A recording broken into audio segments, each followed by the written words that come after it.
Alright, hello guys. So I know I haven't made a video in a very long time. We're trying to get all the safety equipment needed. Trying to figure out how we're still waiting on the cells. The cells should be about 2 weeks out. They are going to be at Blue Cells, both the main and the jib. What we have today is the first major component to make this trip possible.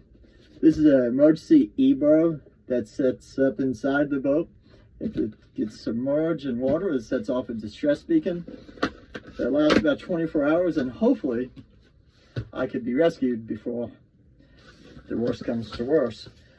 As I said, this is just the first step.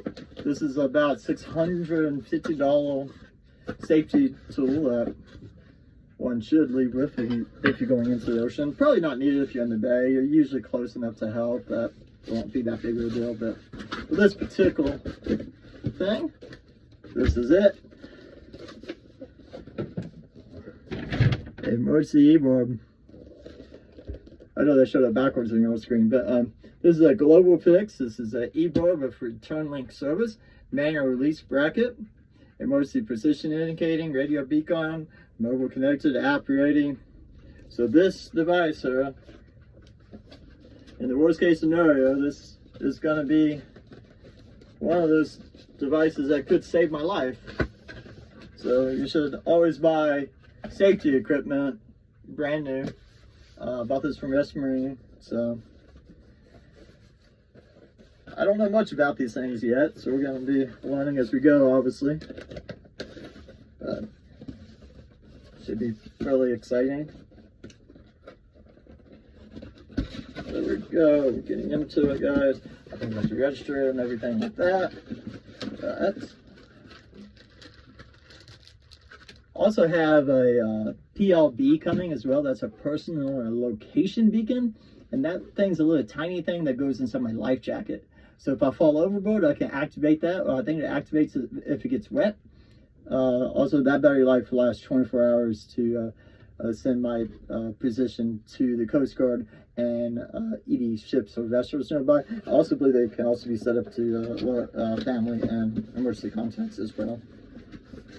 We'll find that out shortly, won't we?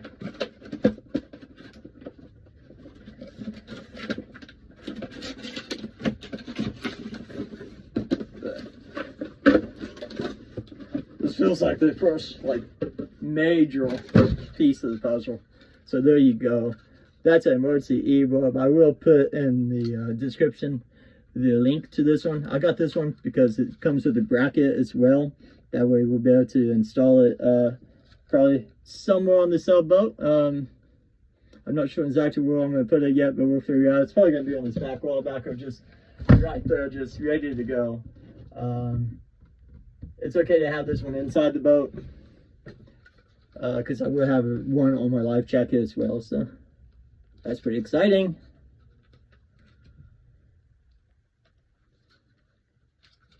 So I will have to look and see how this thing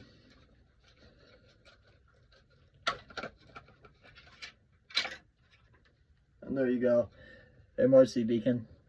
This is the, did it say which one this was? Yeah, Global Fix V6 category 1 and 2. Get the mobile app and see your beacon test information. So we will have to go through and go ahead and register this device and do the emergency test to make sure that this thing will function. But this is a pretty heavy device that may save my life, and hopefully I never have to use it. I do believe it has a 10-year battery life, so this device is good for about 10 years. So that's it for now, guys. Stay tuned. We will be showing more videos as we get more of the safety equipment lined up. As I said, the only other safety equipment that I'm going to be able to afford to go on this trip is going to be a PLB, a personal location beacon, and then of course the Garmin device, which is also a lot of money as well. And that device should have the The Garmin device is going to be the one that's going to be kind of the truck plotter. It's a truck plotter. It's a SOS, emergency distress beacon, and also sends live location every 10 or 30 minutes no matter where I am, so my family and friends and you guys who are able to track my progress. So that should be pretty cool. And also will allow text messaging while I'm at the ocean. So no matter where I'm at in the ocean, no matter how remote I am, I will be able to send text messages along the way to allow my family to know that I'm still alive. That's pretty much all that's the only safety equipment we're gonna have, are those 3 items. And of course, buying a spin lock life jacket as well that has a harness connection. So I'm gonna have a harness so I can be able to physically clip into the sailboat in various locations. So we're gonna be buying that soon, and we'll go ahead and start putting some anchor points on the sailboat. We'll be able to clip in safely in the cockpit, and for the boat in case I need to be doing anything up there in bad weather, so I'll be clipped in under safety. Possibly look into a jack line. Possibly I've heard a jack line could work, but just some simple eye hooks somewhere in particular locations on the boat that I can clip on. It's that'd be kind of the basics what I need. So we're definitely trying to do this as safe as we can, but as I said, we're on a budget, so we're not leaving with everything we wish we could. Unfortunately, you know, budget's gonna limit exactly what I can afford to buy. So, but this is definitely spent about $2,400 on the safety equipment and the navigation, the truck plotter, the SOS, emergency distress beacons, the things that's going to allow communication. So that was pretty much a budget, about $2,000. I spent just a little bit over that. Unfortunately, the GoFundMe did not raise anything, so we are not going to have no emergency life raft. There's not going to be no immersion suit. Those were the 2 things that I was truly hoping that I would have before I take off. But you can only do what you can do. Emergency life raft is well over $3,000 to $5,000. Immersion suits also about $1,000 to $2,000. So I don't have $5,000 extra to spend, and I'm not going to call the trip off for that. So, but things are going pretty good. We are still on track. As I said, we should be getting the sails in about 2 weeks, and then I should be able to buy a 9.9 horsepower 4-stroke for the sailboat used off Facebook Marketplace. I'm looking to be running about $1,000 right now, and then a replacement engine for Tipsy, because I don't want to use this 4 horsepower that I have behind me. That's going to be about $500, so it's going to probably be about $1,500 for the outboards, several $1,000s for the sails, and a few thousand for this, plus the bottom job and bottom paint. All in all, we're going to be in just about $12,000 on the sailboat. So if you ever want to know how much a free sailboat costs, that's how much it costs.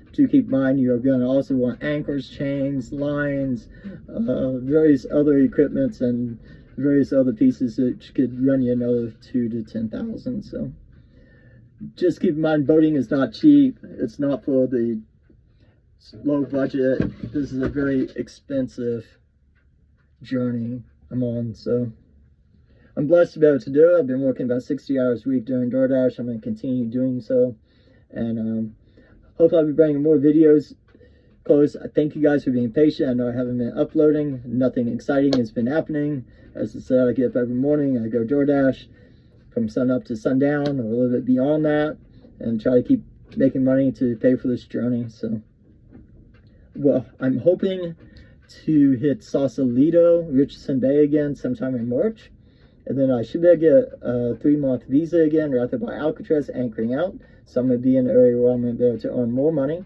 and not pay marina fees. So more money, less cost. That's win-win. But we're going to need it. We still need lots of money to complete this journey. So that's the next steps. And then probably June or July, I'm hoping to make it at least to Half Moon Bay, which is about 20 miles. That's going to be when I officially cross underneath the Golden Gate Bridge. It's a little bit early. The crossing really doesn't begin until October, but it's about 20 miles, so I maybe can find a window that will allow me to do that crossing a little bit early. So, because I probably need to spend, a month at Half Moon Bay. Then I need to spend a couple weeks at Santa Cruz, a couple weeks at Santa Barbara, to continue making money till December 31st. So the journey from San Francisco to San Diego is going to be stopping a lot and working a lot along the way. And then hopefully we'll make it. Once we leave San Diego, we're going to have enough money in savings that I will not have to work again for at least 2 years. So that'd be the plan. Once I leave San Diego, it's going to be non-stop selling, non-stop adventure. The sailboat's leaving San Diego fully stocked with food. So hopefully we don't have anything to worry about. We're just going to buy a little bit of fresh produce along the way and a few gallons of fuel for the next 2 years after we leave San Diego. Passports, tips, and all the other fun stuff has to be done. So that's it for now, guys. Sorry that was a lot of talking, but you got to admit, this brings the Rosinante to a true sailboat. This is a true boat now. This is an ocean-going vessel now. Not many boats out here in the Delta or in the Bay have these. Just the cost is so high. And if they only last 24 hours once it's activated. And then, if you don't get rescued by that point, who knows what happens. So, please stay tuned. Please like, share, and subscribe, guys. I know we lost 1 subscriber. We're at 219 right now. I need more subscribers, guys. We have to get this channel to 1,000 subscribers. It's the only way this journey is going to work is going to be with your help today. Please like, share, and subscribe. We need more people following. I need you guys. This is going to help me make this trip possible. So thank you, guys. Captain Phil out.